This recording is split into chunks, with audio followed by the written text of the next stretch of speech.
So we're continuing our study of Perek Aleph. Kind of pushed all the subjects off one week because we took one subject and split it over two. I hope that doesn't happen too often. And our goal is to discuss a little bit of the story of Ruth and her, quote unquote, her conversion, right? What is famously known as the conversion of Ruth. We are continuing our study on Perek Aleph. So after Naomi decides to return, we were left off at Pasuk Vav. Vatakom hi v'chalotea vatashov misde Moav. Ki shama'a b'sde Moav ki fakad Hashem etamo latet lahem lachem. So Naomi and her daughters-in-law, at this point, both of them, picked themselves up and began to return from Moab to Bethlehem, because they heard that God had remembered his people and gave them bread, which, again, euphemistically, we connected to the end of the war with Moab and post-Yiftach world and in Bethlehem. Vatetze min hamakom asher hayta shama u'shtei chalotea ima. Naomi is the catalyst. She's the one returning, and she brings her two daughters-in-law with her, or they go with her. Vatelachna b'derech lashuv el eretz Yehuda, begin the journey back to the land of Judah. It's quite a journey. I just wanted to make the observation, and I'll show you this on a map. This is Eretz Moav, and this is Ammon, and this is Shevet Reuven. Here's Bethlehem. So I just wanted to make the observation that to go from Bethlehem to Eretz Moav, you really have to go the distance, right? You either have to cut across all of the tribe of Reuben and Gad and then go south, or go south initially and then cross over the Yarden here. But it's not just like a neighboring town, right? You really have to cross over the area of the Dead Sea, and that's quite a journey. Nonetheless, that's what Elimelech was going, and now Naomi begins her journey home. She turns to her two daughters-in-law, and she says to them, Lechna shovna isha levet ima. My daughters-in-law, go home each to your mother's house. Yas Hashem imachem chesed ka'asher asitem im hametim ve'imadi. May God pay you kindness the way you have shown kindness to me and with the deceased. And we're going to talk about what that means in a moment. Yiten Hashem lachem u'mitzena menucha isha beit isha. May God grant you that you find rest in each in her husband's house, meaning go find yourselves husbands, go find yourselves homes, go build yourselves a life. Because with me, you'll have none of that. Vatishaklan, she kissed them. Vatisena kolan, vativkena. They raised up their voices in tears and in crying. Vatamarnala, they said to her, they pushed, they said, no, kitachna shuv la'amech, we want to go back with you, we want to go to your people.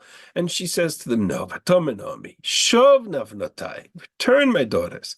Lama telachna imi, what are you going to come with me for? Do I have more sons in my womb that can be husbands to you?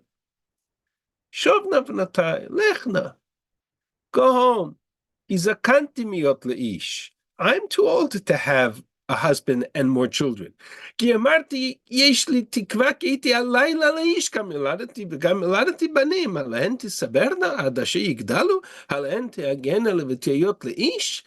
if I were to have a husband and get pregnant tonight and have children, are you going to wait for them to grow up so that you can marry them?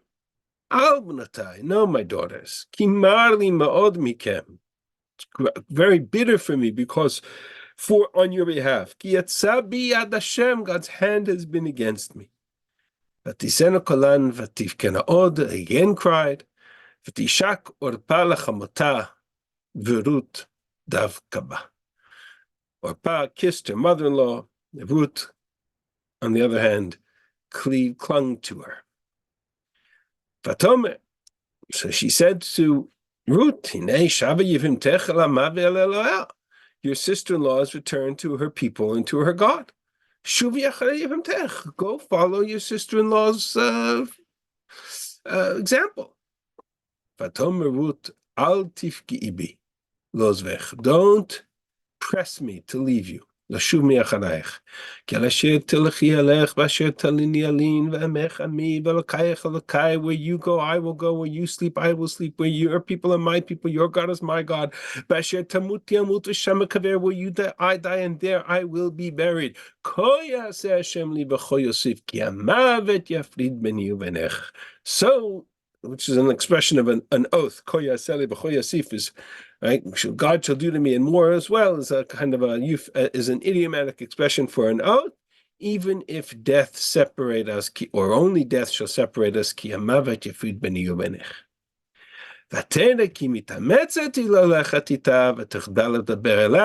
So she saw that she was determined. So Naomi let her be and stopped pushing. And the two of them came to Bethlehem. All right. That's all we're going to deal with today. All right, so let's come back to the question of the chesed that she refers to here. Chesed is a major theme in Megillat Ruth. We're going to address that in some other context a little bit later in the book. But Chazal make the observation that the entire book of Ruth was written just for the characteristic trait of kindness of chesed. And in the text itself, there's a chesed attributed to Ruth, there's a chesed attributed to God, there's a chesed attributed to Boaz. Boaz refers to Ruth as somebody who does chesed. There's a constant theme of chesed in the story. But in this context, Naomi starts the journey back because, again, ostensibly the war is over. And she turns to her daughters-in-law who have come with her on this journey, and she says to them, essentially, God should repay you your kindness. You've done your kindness. May God pay you back the kindness that you have shown to the deceased and with me. What is the kindness that they have shown to the deceased? That phrase, chesed im hametim, right? The kindness to her, they're daughters-in-law, they came with her. But the kindness to the deceased husbands, that's really a phrase that needs to be understood or unpacked in the context of the Megillah. What is she referring to? Because she makes reference to it, Boaz will make reference to it. What exactly is this kindness that Naomi is referring to? So the answer here, I think, is it's a window into a very big topic, but a very important one for us.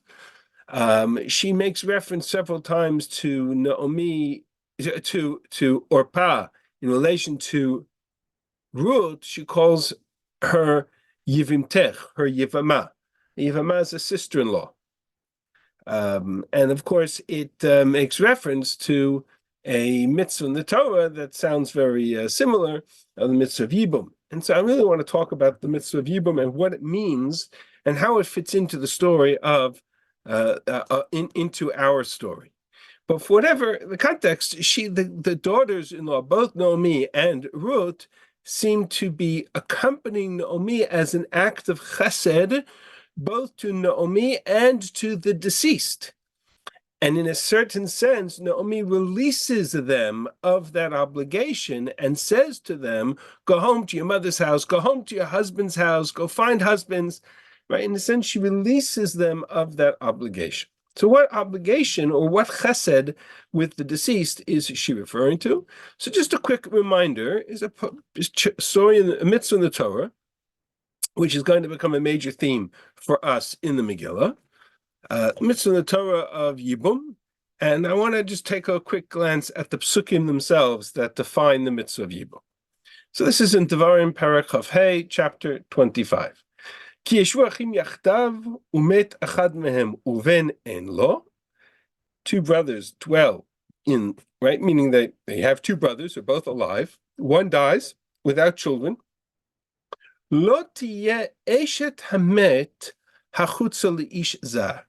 The wife of the deceased may not go outside and marry another meaning the widow, cannot go and marry just a stranger outside of the family, is referred to as a zar, but rather yivama yavo aleha. The brother-in-law, the husband's brother, must go on her, meaning must take her, ulekachalo leisha veyibma, and take her as a wife and fulfill the obligation of the brother-in-law, veyibma. The firstborn of the child from this union of the widow with the brother-in-law shall establish the name of the deceased husband, so that his name not to be blotted out of Israel.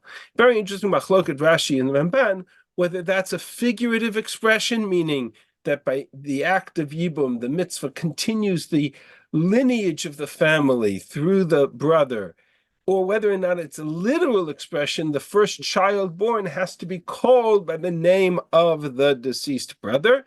Rashi makes that second argument. It's hard to sustain in terms of the pshat of the mitzvah of Yibum and the examples of Yibum that we have in the Torah, but nonetheless, that is the concept. V'im, and if he refuses, now the husband can refuse the brother. If the brother doesn't want to take the wife of the widow, then the widow, the wife of the deceased brother, shall go up to the Sha'ar, the gate of the city where the Sanhedrin sits, El Azkenim, and she shall say to the Zkenim ve'amra, Me'en yibami la'akim achiv shem b'Yisrael, lo avaya b'mi. My brother-in-law is refusing to fulfill his duty to establish a name for the deceased and refuses to perform the duty of the brother-in-law. So she makes this claim to the Zkenim, so then the elders will call him, summon him to the Beit Din, they'll speak to him, and he'll make this public declaration, I don't want to take her. Then the brother's wife shall come to him in his presence, is the famous act of chalitza. She'll take the shoe off from his foot, and she'll spit in his face, but meaning at the floor in front of him.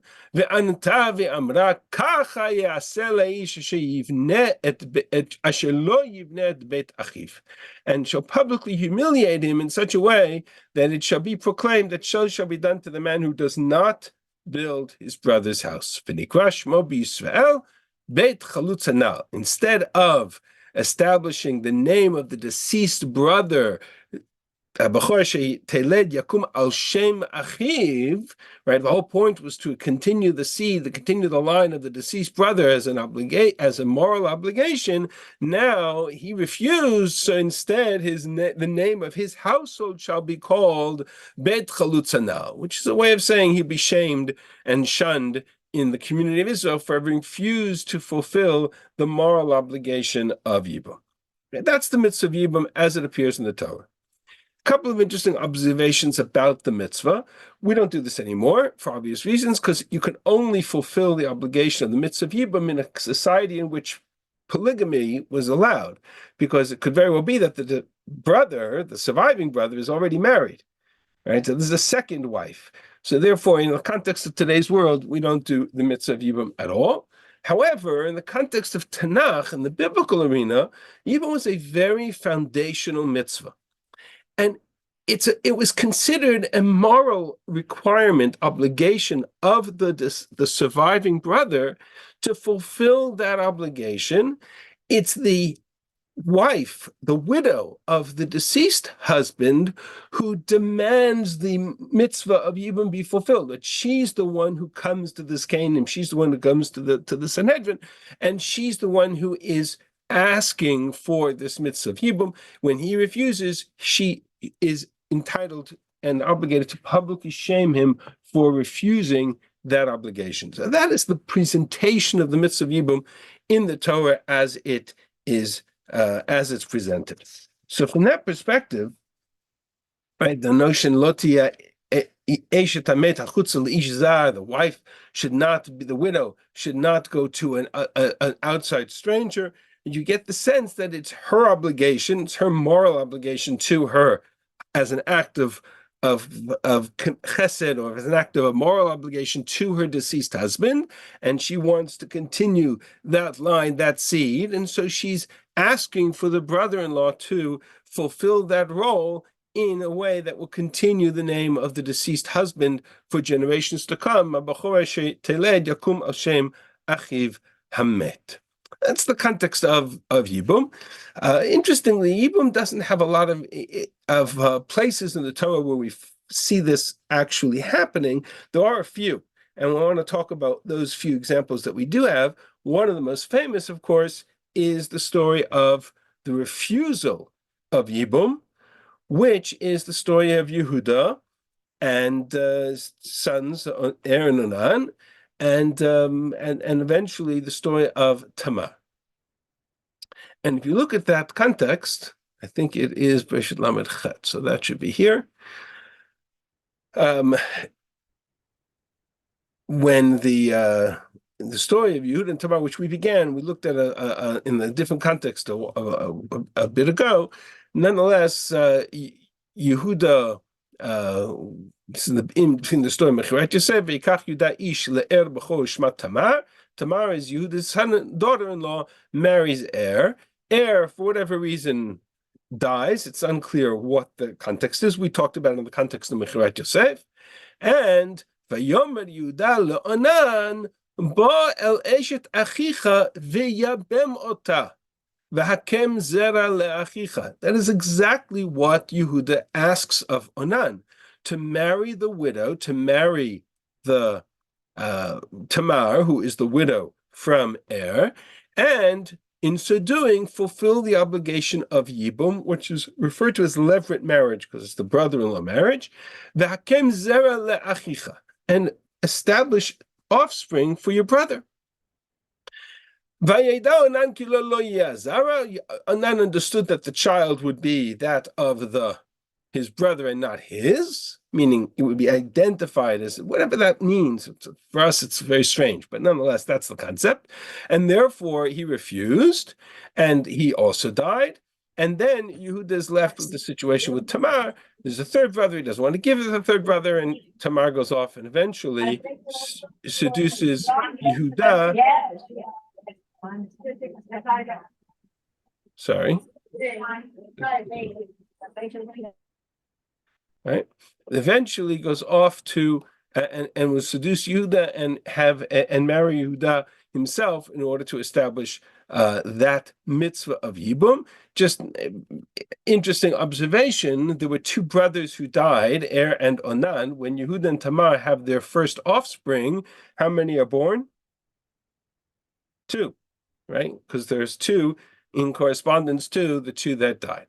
So the Ramban here makes a very obvious observation, which is Tamar seems to be motivated by the concept of Yibum and the demand. Remember, Yibum is a unique scenario because unlike every other context of marriage in the Torah where it is the husband who pursues the wife, in the context of the mitzvah of Yibum, the moral obligation of Yibum falls on the widow, and she is the one who is demanding the marriage to, whether it be the younger brother or it be to Yehuda in the case of Tamar. So you may see me. You wait a long time. Sorry, there's just some background noise. I'm trying to unmute to mute that. So if just pay attention if you don't. All right. So the Ramban makes a fascinating observation. Let me just jump to the Ramban. And the Ramban, picking up on the fact that this is a mitzvah of Yibum, and it's called Yibum. On the other hand, it's not really technically Yibum because Yehuda is not the brother, he's the father. And so how does that operate? And the Ramban introduces us to a very important concept. He says the following. Inyan sod gadol misodot haTorah b'toldot Adam. In this story of Yibum, there is a great secret of this is sort of almost a Kabbalistic, mystical story. Right, those who understand the inner Kabbalistic, mystical side of Torah understand this. Not my issue for now, but the technicalities here are very, very interesting. First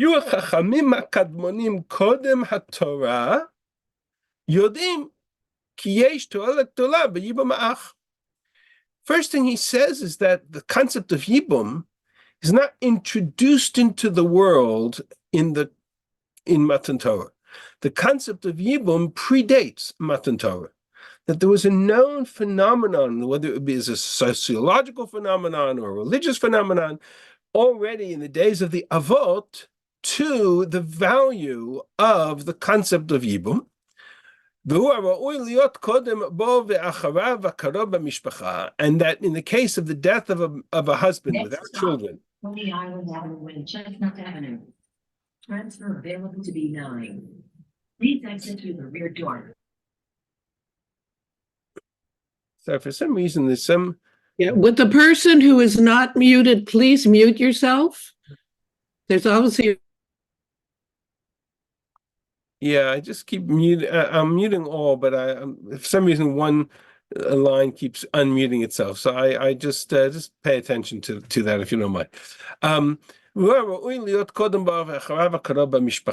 Whoever is close, in other words, Ramban is suggesting that pre-Matan Torah, the concept of Yibum wasn't just about a brother. The concept of Yibum was that if somebody died without child, then there was an obligation, a moral obligation for the next of kin, whoever they may be, of any relation, to marry the widow and continue the line, and that was considered a moral obligation.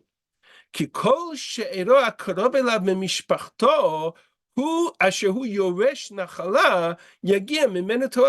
direct correlation between the mitzvah of Yibum and the mitzvah of Nachla. Whoever is closest to the inheritance line would be the one to marry the widow, because it's not just the birth of a child, it's also the continuation of the inheritance line that was part of that legacy.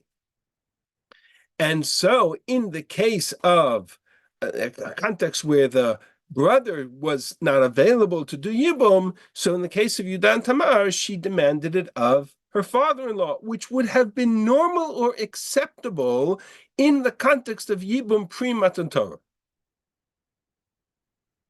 And that it's a fascinating observation of the Ramban, because it understands, it unravels the concept of Yibum, not just from a moral and legalistic framework, but into a broader philosophical moral obligation within the society of what happens if there is a union. There's an obligation to bring children forth from that union. If that doesn't happen because the husband dies, then somebody needs to step into that role to finish that obligation, and it is the widow who makes that demand. We know it's true because Yehuda says that she was right. Right, yeah, So for sure. it's, For sure. So it already says that in the Torah, you know. Yeah, for sure. Now, here's the key piece. If a brother refuses to do so, it's considered to be very cruel. And we give a name to his household. Now, I'm skipping a whole piece of this Ramban. Rabbi, can I ask a question? Hang on one second. What happens post Matan Torah? Post Matan Torah, Chachamei Yisrael HaKadmonim, Mida'atam ha'inyan ha'nichbad hazeh, our sages, in their great wisdom, understanding of this great thing, Hinhigu lifnim b'Yisrael, they established a custom in Israel, La'asot ha'ma'aseh hazeh b'chol yorshei ha'nachala. They established this practice amongst all of those who were considered to be in line for the inheritance, as long as there isn't a prohibition against marriage.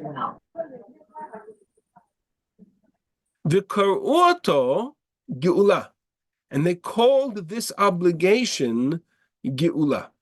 So let me explain to what's going on here. Essentially, the concept of Yibum, the mitzvah of Yibum, goes through 3 stages. There's a pre-Matan Torah stage, where Yibum is a moral obligation on any member of the family, household, society. The closer, the better. And it has to do with the nachla, the physical inheritance, the spiritual inheritance. If there's a union that has not produced a continuation, and that husband dies, the brother picks up, or the father-in-law, or the closer the relative, the better, because the idea is to continue the seed of that family from that Yerusha. What did the Torah do? The Torah did not introduce the concept of Yibum.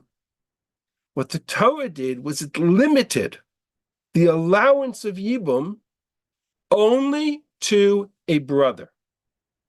In other words, what was originally a broader familial obligation of the entire family, the Torah came along and said, no, we're going to limit it. We still want to keep this mitzvah, this practice, but we're going to limit it only to the brother of the deceased husband.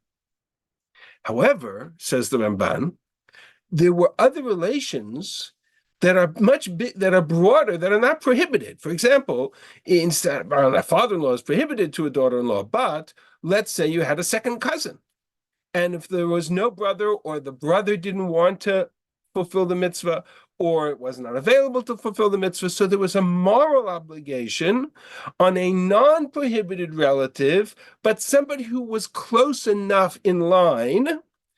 And so in order to distinguish between the legal obligation, we call that mitzvah Yibum, and the moral obligation, which was not legal, and we call that mitzvah Geula. Why is that relevant? Because that's the key to the story of Megillat Ruth. When Boaz is asked to marry Ruth, and Boaz says, I am from one of the Goalim, but there's somebody closer to me, Ploni Amoni, in chapter 3 and 4. What the conversation there is about is exactly what the Ramban here is referring to. Who is closest in line to fulfill the obligation, not the legal obligation, but the moral obligation for the deceased husband, Machlon, Chilyon, by marrying Ruth and redeeming the land, right? And there's a connection between them because it's all about Nachla, right? Who is closest in that line? So initially they thought it was Boaz. Boaz says, no, there's somebody else. But the whole mitzvah is defined. If you look at the Megillah itself, you'll see that the mitzvah is the mitzvah of Geula. If you look at the end of the Megillah in Parak Daled, you'll see that the whole reference is about the mitzvah is called Geula. Hine ha-goel, right? Uboaz ala ashav v'yesh Hashem hine ha-goel over. The Vayomer LaGoel, Chalkat HaSadeh Shalachinu Elimelech Machra Naomi, the land that Elimelech sold, right? You have an opportunity to redeem the land, and he initially says yes, and then he says to him, Vayomer Boaz Biyom Knatcha Sadeh Miyad Naomi Me'ed Ruth HaMoaviyah Eshet HaMet Kanita Lakim Shema Met Al Nachalato. If you acquired the land, you also have to marry Ruth in order to establish the name of the deceased on his inheritance. That's the mitzvah of Gula. I can't do it. Pen ashchitet nachalati, because it won't be my child. It'll be somebody else's child. It'll be considered to be on the redemption on behalf of the deceased. You take it. All of this reference to Geula, says the Ramban, is exactly the language of Yibum post Matan Torah. If it's not the brother, if it's a broader relation, it's called Geula. Now, it's interesting to note that there are essentially 3 examples of Yibum in the Torah, in Tanakh as a whole, that we know of. 2 that are explicit, 1 that's less so, right? The one that's clear is the mitzvah of Yud and Tamar, which we just read, right?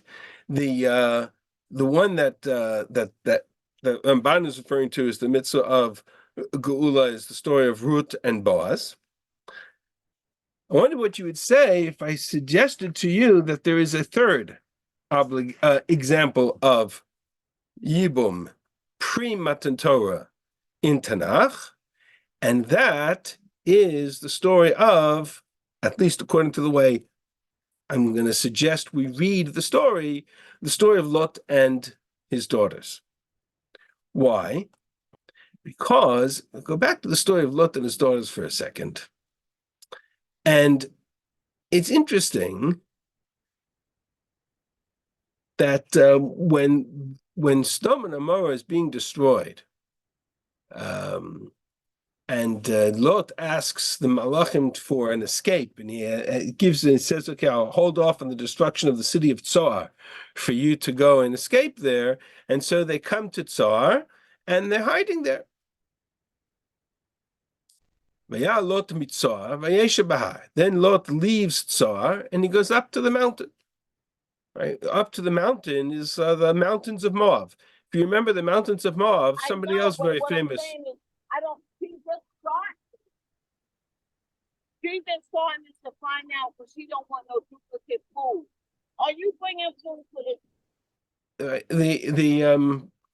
But yeah, Lot mitzvah v'yesha bahar. Lot goes up from Tzor and he sits in the mountain. There was somebody else who was very famous who sat in the mountains of Harei Moab. Remember? Moshe Rabbeinu. Right? Moshe Rabbeinu, before he dies, he goes up to the Harei Moab. From Harei Moab, you can see the entire land of Israel. So it's fascinating. So they go up to the mountain, and they're in this cave.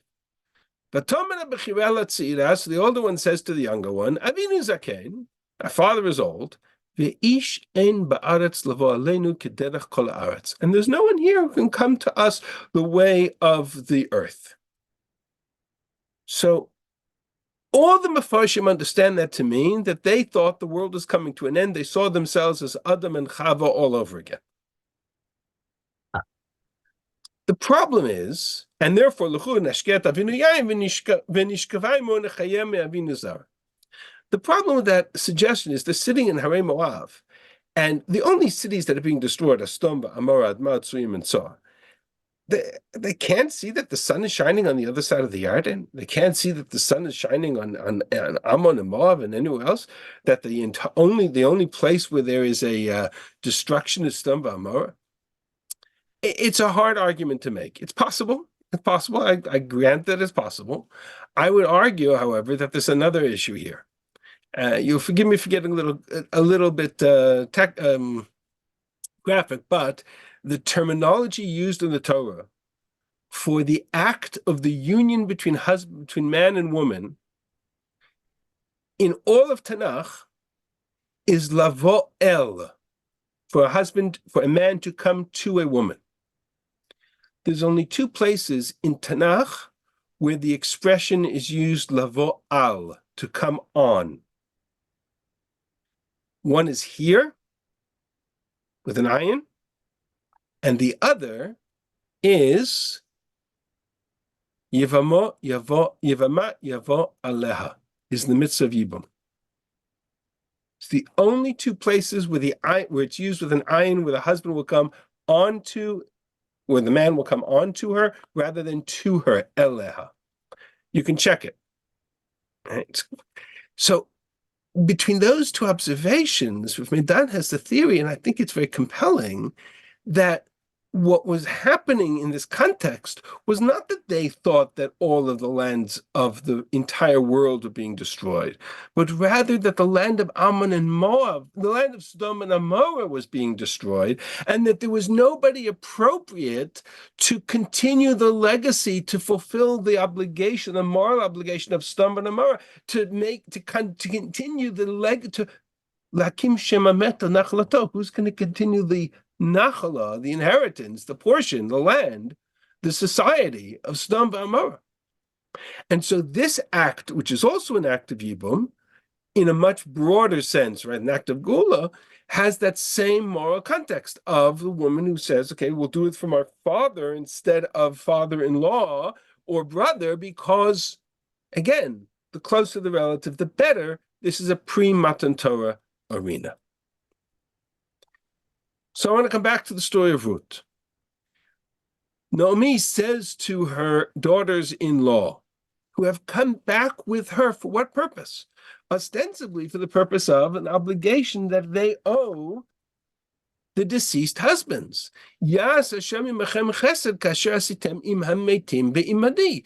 You have come on this journey for the fulfillment of an obligation you owe to the deceased. Turns Naomi to them and says, God should allow you a new life and a new home. Go back to your mother's house, go back to your husband's house, find new husbands. I absolve you of that obligation. And that's really the tension here. It's not about conversion yet. It's about the concept of Yibum as it applied societally across the board, right? And so certainly in the arena of Moab, descended from Lot and his daughters, assuming that our theory is correct, that would have been a prevalent understanding or context. And she says to them, Yas Hashem mechem, lech nashovna isha lebeit ima, go back to your mother's home. Yas Hashem mechem chesed, should repay the kindness you have shown to me and the deceased, and I absolve you of that. Yiten Hashem lechem umitzena menucha isha beit isha. Go find yourselves new husbands. Meaning, I absolve you of that obligation to the deceased husband. You may now go on with your lives. And that's precisely what happens. Naomi, well, first they say no. First they push, and they say, no, we want to go with you. And then in Pasuk Aleph, she says to them, why are you going to come with me? Am I going to be able to have husbands for you? Am I going to be able to have children now that you can then wait for and marry? Shovnav natai. Are you going to wait for them? Are you going to wait for them to go up that you could marry them? Right? That's an obligation that would be the fulfillment of the mitzvah of Yibum. Right? But there's no other sons to marry. So what am I going to have more children? And so that child you will be able to wait for? Are you going to wait for him to grow up to be able to have fulfill the mitzvah of Yibum? It's not going to work. Go home. And with that, she absolves them completely of that obligation. Interesting, there's a fascinating discussion here in the context of the mitzvah of Yibum, whether or not halachically there's a mitzvah of Yibum with a brother who was born after the death of the husband. Because she says here, even if I were to have a child tonight, would you wait for him to grow up? So that doesn't work halachically, because the halacha is that Yibum only is an obligation on a living brother. But what it does reflect here is her understanding that there is no, and forget Yibum for a second, there is no option for these two women to come back with her to the fields of Moab, from the fields of Moab to the city of Bethlehem, and find husbands, find lives for themselves, find a future for themselves. Who's going to marry a Ruth or an Orpah who have come back with her from the fields of Moab? Again, given everything we know about the land of Israel, the Jewish people at that time, who's going to accept them? Who's going to marry them? Not only are they foreigners, not only are they outsiders, but on top of everything else, the Moabites. It's not reasonable. Go home. And so finally, Orpah listens to reason, and Okay, I'm listening to a shir. Vatishak Orpah lachamota. Orpah responds, I would say, rationally, and Ruth clings to Naomi and in somewhat of an irrational way says, no, I'm coming with you. Naomi, for the third time now, says to Ruth, your sister-in-law has returned to her people and to her God. So there's a fascinating discussion in the Mefarshim and the Medrash, what was the status of Ruth and Orpah prior to the moment of their return to their people? Meaning, just to put into context, the Rabbi makes the claim, Ibn Ezra makes the claim that when it says that she returned El Amavi El Elohea, it means that obviously they had to have converted to Judaism at some point prior to that, because her return to her people was a return to her God. Right? So says Ibn Ezra. On the other hand, the Medrash says, and it's actually machloket in the Medrash, but according to one version, they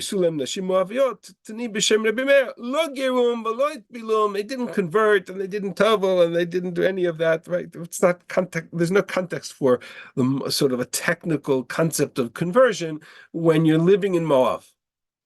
And so, if that's true, what does it mean when it says that she returned to her people and to her God? The context in Tanakh is that there is an association, certainly in the world of, in the global understanding of theology of that time, God's peoples and lands were all connected. Let me say that again. In the worldview of the moment, outside of Israel, we're going to talk about that in a second, there's a direct correlation between land, people, and God.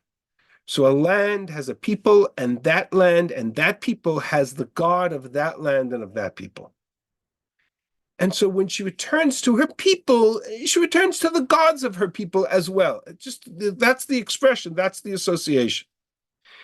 And the truth is that in the minds of most people at that time, that was true for Israel as well. It just happens to be an interesting observation that Israel is the only people in the world at that time whose relationship with God starts outside of its land. That's not an accident, right? The whole reason for Shibut Mitzrayim, taking us out of Egypt, the miracles in Egypt, and then receiving the Torah outside of Israel and bringing it to the land of Israel, was to break that dependence of our relationship with God to our existence in the land of Israel. That's a whole sheer into itself. But certainly in the context of Naomi, of Orpah, when she returns to her people, she returns to her gods. And Ruth, on the other hand, Ruth insists that, no, I am coming with you. Not only does she insist on coming with Naomi, but when she expresses this in a very famous speech that carries through Psukim Tet Zayin and Yud Zayin, she re-emphasizes exactly what Naomi has just been saying to her.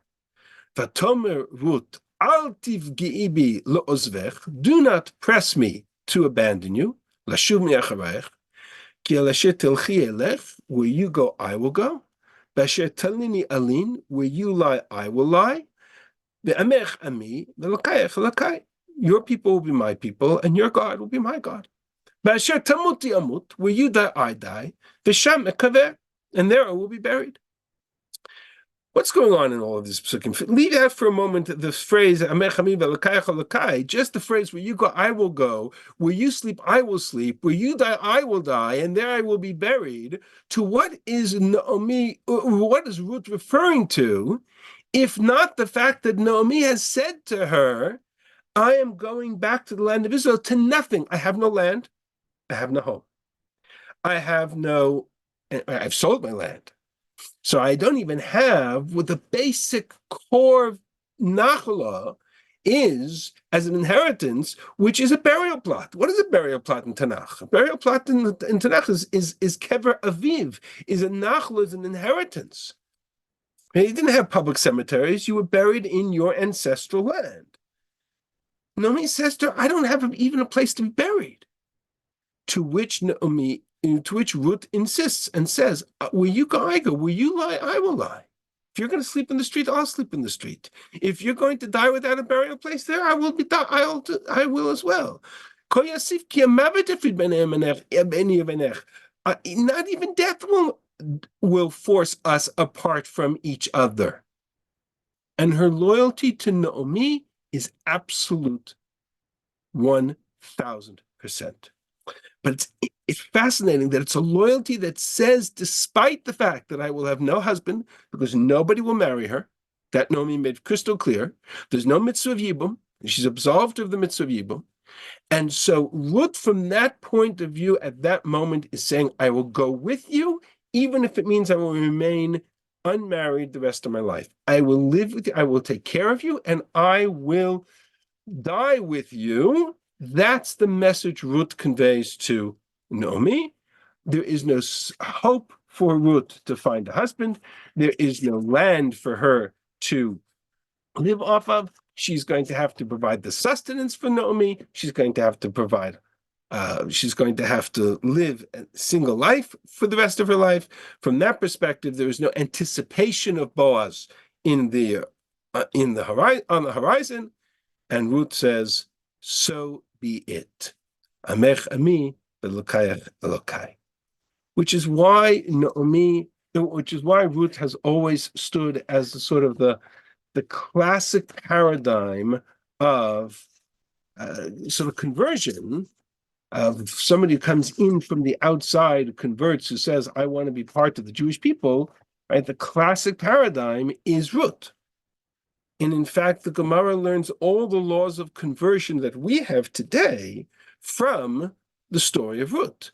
Right? When the Gemara in Yevamah says that or somebody comes and wants to convert, then we try to dissuade them, and we dissuade them 3 times, but we don't dissuade them more than 3 times, because Naomi tried to dissuade her daughters-in-law up to 3 times and not beyond. We learn that we give them a sampling of the various mitzvot of the Torah, some mitzvot kalot, mitzvot chamurot, some of the more stringent commandments, some of the less stringent commandments.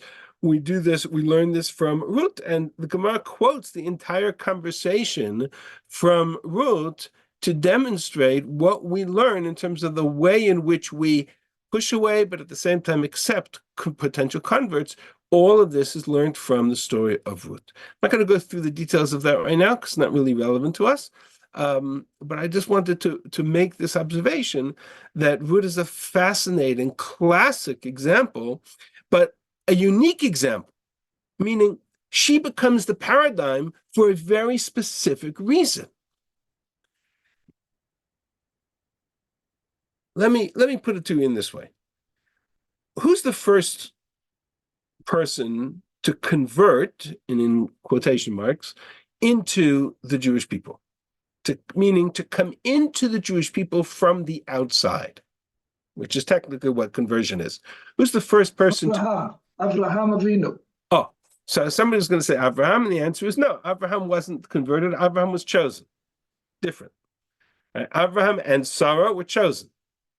So Abraham would define the Jewish people. So who's the first person to come into the Jewish people from the outside? Yitro. No, Yitro is the first.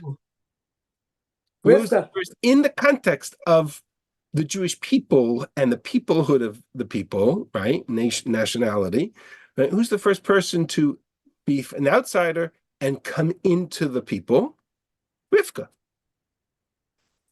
It's not Avraham and Sarah because Avraham is chosen. Yitzchak is born. But the first person to choose to enter the Jewish people, Eliezer. even before Eliezer doesn't convert and then never actually becomes part of that, he remains a domestic Beiti Eliezer. The first person to enter into that family dynamic is Rivka. And in the story of Parshat Chayei Sarah, after the death of Sarah, when Eliezer, or Eved Avram, as it says, goes to find a wife for, actually I'm going to stop sharing because I don't need to share for this part. This is just, right? When Eliezer, or Eved Avram, goes to find a wife for Yitzchak, there are 2 tests of that loyalty that Eliezer has to demonstrate or devises to demonstrate the willingness of that that individual, and they are, what are the 2 tests that Rivka has to go through? Chesed and leaving her family and coming back to Yitzhak. Right. She has to be willing to leave her family to come back to the land of Israel, and she has to demonstrate the character trait of Chesed, which is exactly what Yitzchak devises. Those two tests have nothing to do with Yitzchak. But what they are is a repeat of the very same beginning of the journey of Abraham himself. Abraham's first command is Lech Lecha, to leave his father's house to come to the land of Israel. And B was the character trait of Chesed, right? There's a certain contradiction in being both a foreigner and a Balabayit. To be the Bal Chesed, you have to be the Balabayit. To be the Lech Lecha, to be the foreigner. Right? That tension is exactly what Abraham was posed with. Those are precisely the two tests that Rivka has to undergo in order to be willing to make that journey Lech Lecha and to be the Chesed of the continuity of the house of Avram and Sarah. That's why she comes in from the outside. Well, those are exactly the two tests that Ruth has to undergo. Because her first test is Lech Lecha, the willingness to go and journey. And actually, if you look at the way it's presented in the text, fascinatingly, in chapter 2, when Boaz presents to Ruth what he's heard about her, and he says, "Vayomer Boaz, Vayomer la, who gedu gad li kol asher asitat chamotecha achrei mot ishech." I've heard about what you have done for your mother-in-law after the death of your husband. Vata'azvi avich ve'imech ve'eretz moladetech. How you left the house of your father and your mother and the land of your birthplace. It's exactly the language of Parshat Lech Lecha. Lech mi'artzecha mi'uladtecha mi'beit avicha, right? V'techi alama shelo yadat Moshe shom. That's her first test. And of course, the second test, which is the test of Chesed, which she demonstrates left, right, and center. So Ruth is, in a sense, the classic paradigm of conversion, precisely because she undergoes, in her willingness to accept, to enter into the Jewish people, she undergoes the same process that Rivka underwent when she entered into the Jewish people as well. She also had to be, in a sense, tested. Her loyalty, her commitment to devotion had to be demonstrated in this fashion. Why is it so important? So it's fascinating, and I entitled this shiur as the problematic nature of female conversion in Tanakh. What does that mean? So what's fascinating is that when you look at the concept of conversion, as it appears in the Gemara and Yevamos, as it appears in the Shulchan Aruch, it's typically identified from the perspective of a male convert.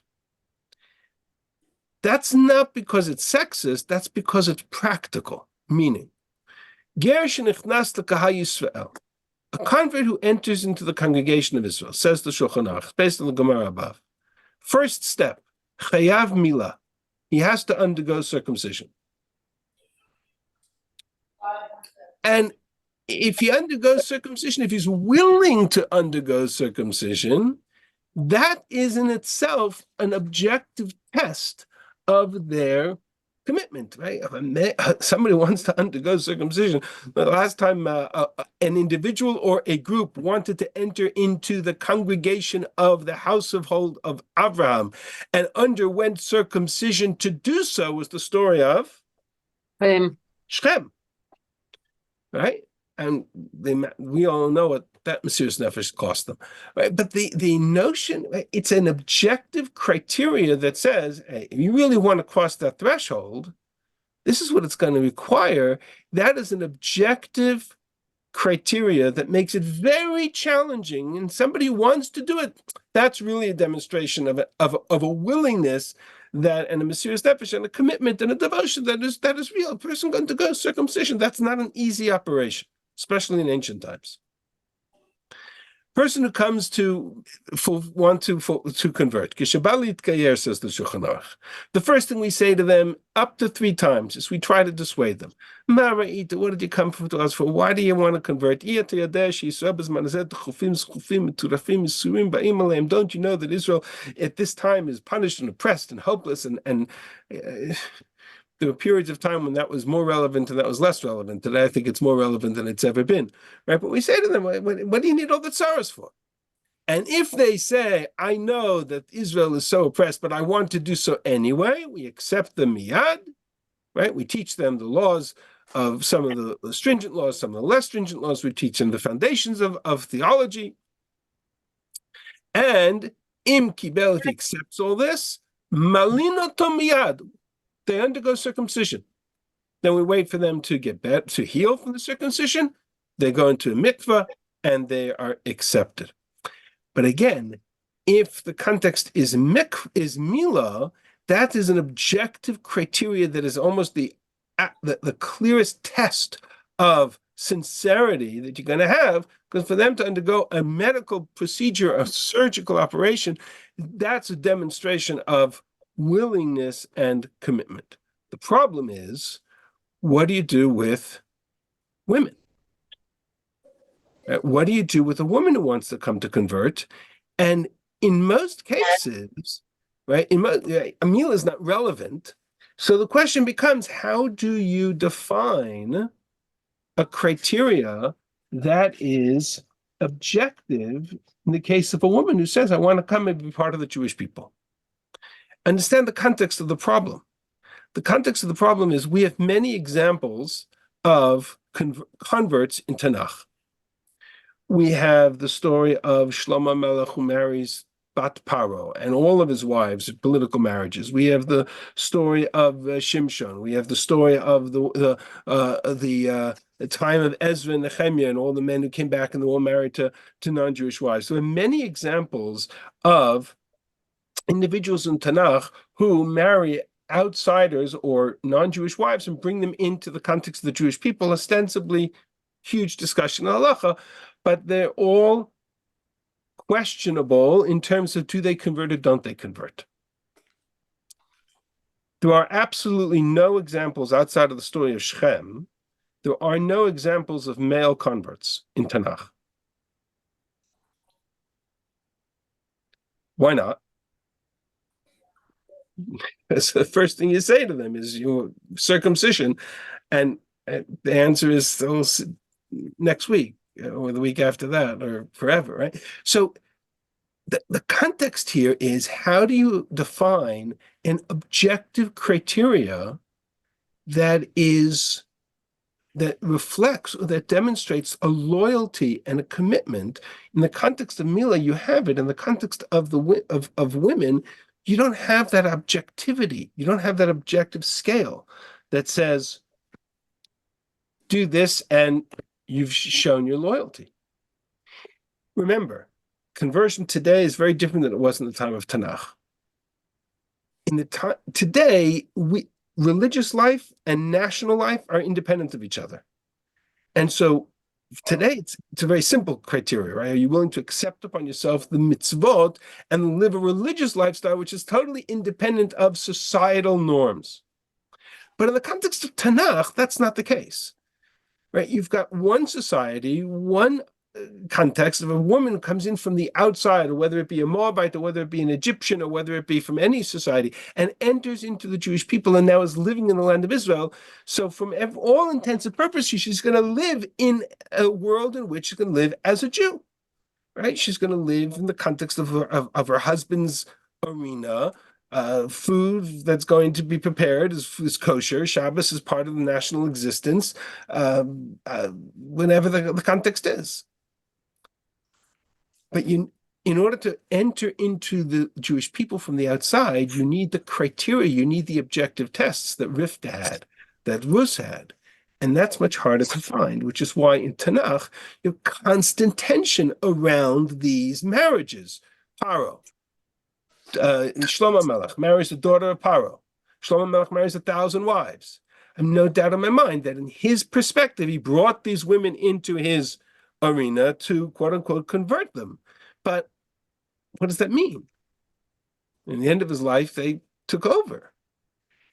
And so one example stands apart from all of the other examples of conversion of women who come into the Jewish people from the outside. So one exception. because it's the only example we have outside of Bechlal, in all of Tanakh, of somebody who enters the Jewish people with the explicit understanding that they're not coming to marry a Jewish husband. They're not coming to enter into a society in which they would just kind of integrate by themselves, but rather have to stand apart from the rest of society. No husband, no family, no parnasa, no land, no ancestral land, no burial place. Ruth, from her perspective, from every vantage point, says that it lives a moment in which she has to take all of those classic societal norms of what it means to live in a land and a society and a people and say, I'm not going to have any of that. And yet I want to be part of your family. Yet I want to be in your household. Yet I want to accept your God. Her demonstration, her loyalty stands apart from any other paradigm in Tanakh, which is why, with all of the problematic issues that we have in Tanakh as a whole, with Neshesh Lamo, with Shimshon, with all of the other paradigms we have of people who marry outside of the Jewish people and the complexities they create, one paradigm stands apart, and that's Ruth.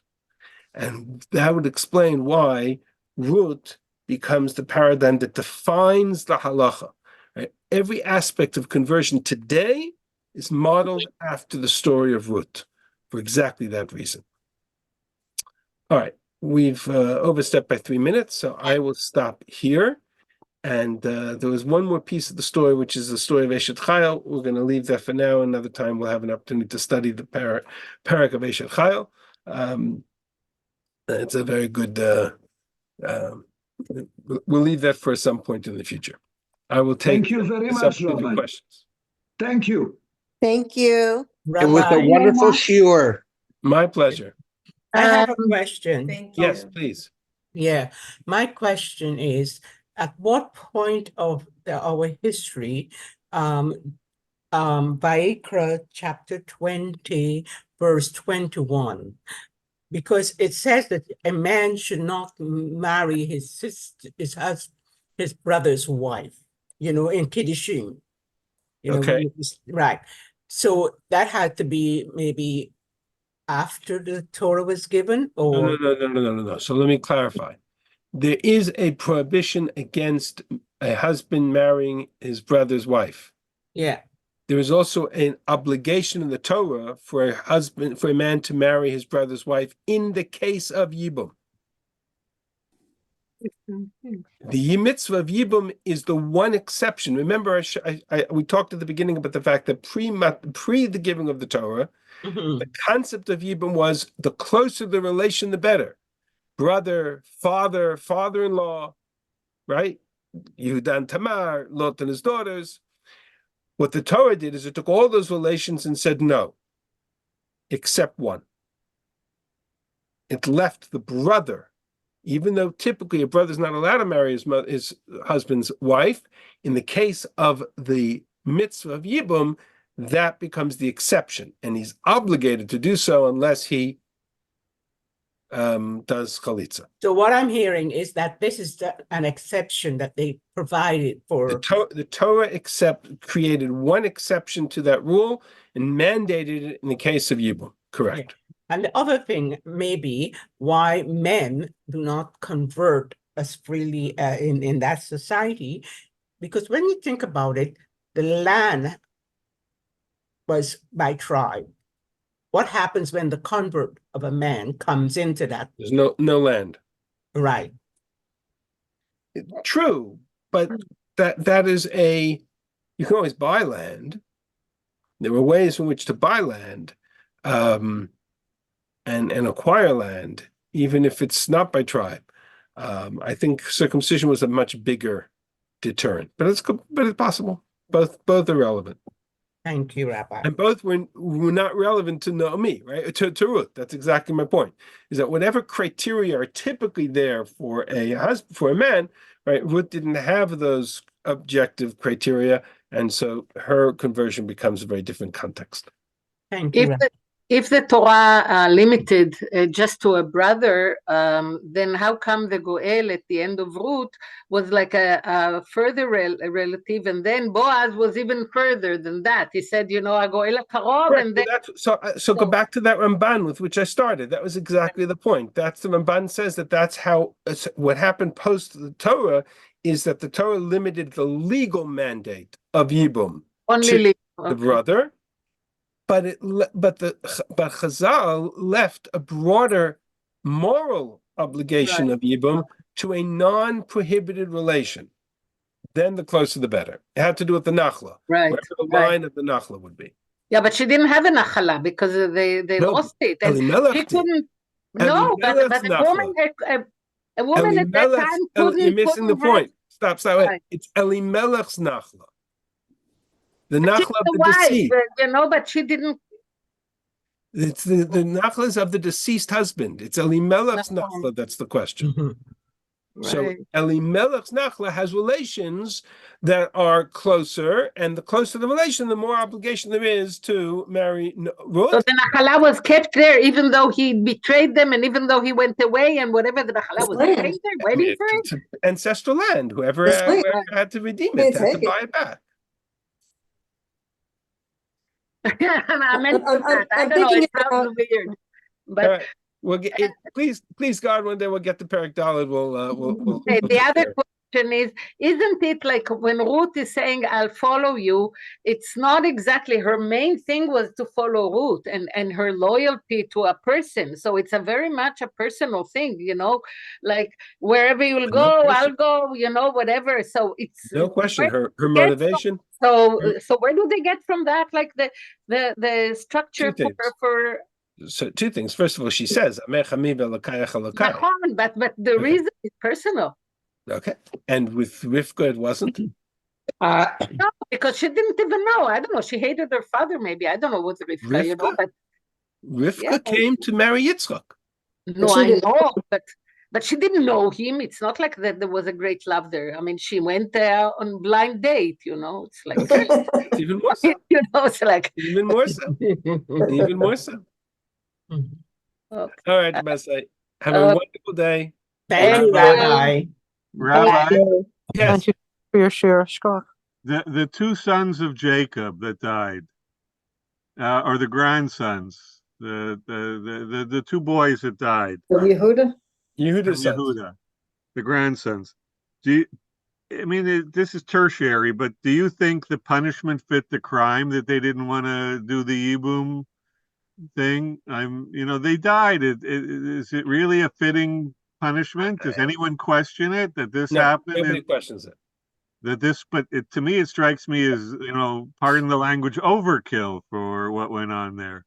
Only one died because he went to Yibum. The first one died because It says he was Rabbi de Hashem. We don't know what that means. But that's a capital of whatever. It's what the context. That's beyond the scope of a discussion right now. It's a much longer conversation, but it's not for us. That's a trickier piece. But I will take it for now at face value. No, I'll take it at face value. I would have to explore that by in itself. I understand, but it always bothers me that this doesn't seem like a capital offense. That's all. Because for us, it's not part of our lives at all. Even back then, I think it's way too harsh a punishment. Just because it happened doesn't mean I think I am not one to. Okay, I hear what you're saying. I reserve judgment for another time. All right, for that, Thank you, Rabbi. No problem. Thank you. Thank you very much.